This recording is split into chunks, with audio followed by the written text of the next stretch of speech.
We have to be careful, not careless, in logic. The question confronting us is as follows: is the argumentum ad populum always a fallacy? It might be surprising to realize that the answer is no. In fact, it depends upon the context. Sometimes the argumentum ad populum is indeed a fallacy. Other times it is not a fallacy. This is what we're going to preview in this presentation.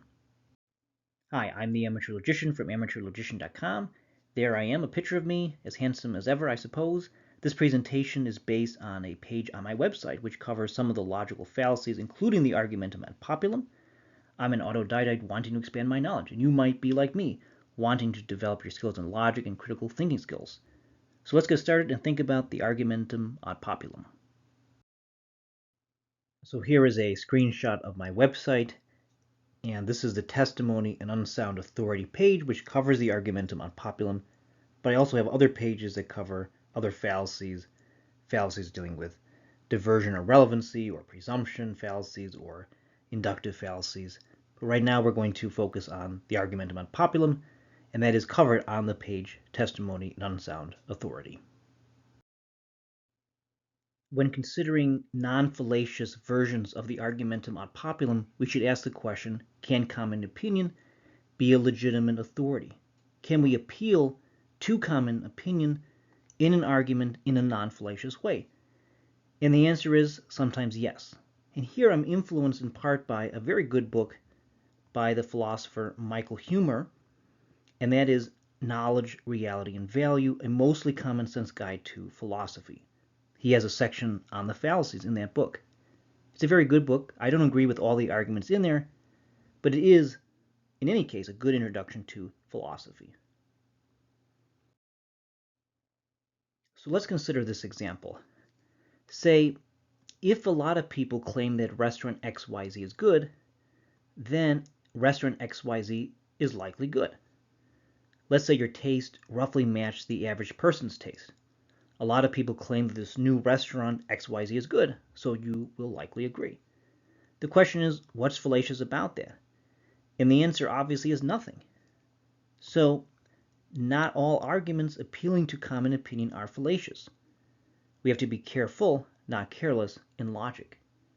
So that would be a version of the argumentum ad populum that's non-fallacious.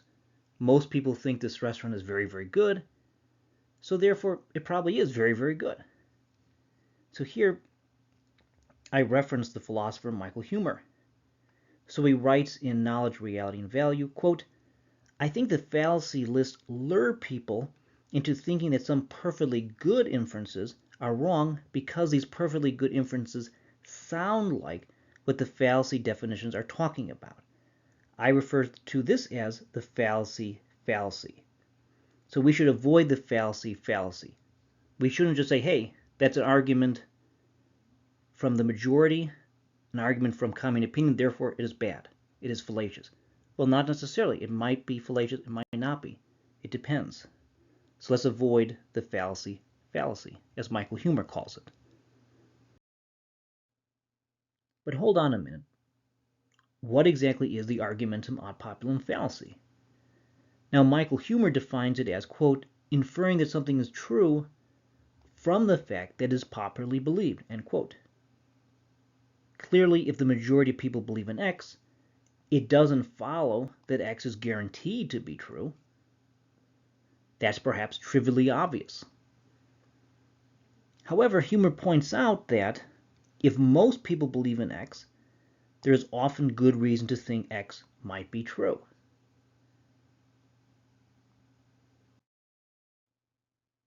Similarly, Douglas Walton in his book Informal Logic tells us that, quote, ad populum arguments are not inherently wrong, but they are weak kinds of argumentation which can easily go wrong in various ways, end quote.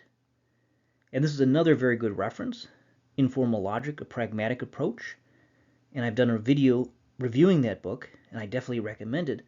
So Douglas Walton is very much on the same page as Michael Huemer. But where do things go wrong then? Here, I think we have to reference what is often called the fallacy of subjectivism. In several videos on this YouTube channel, I've actually directly or indirectly referenced this fallacy of subjectivism. So the fallacy of subjectivism has it that someone argues that X is the case because he believes or wants to believe X is the case. I know it is true because I feel it is true is an example of this fallacy. So, in so much as an ad populum argument merely references the subjective states of a number of people, is engaging in the fallacy of subjectivism. So that's one way to think about how the argumentum ad populum can go very, very wrong.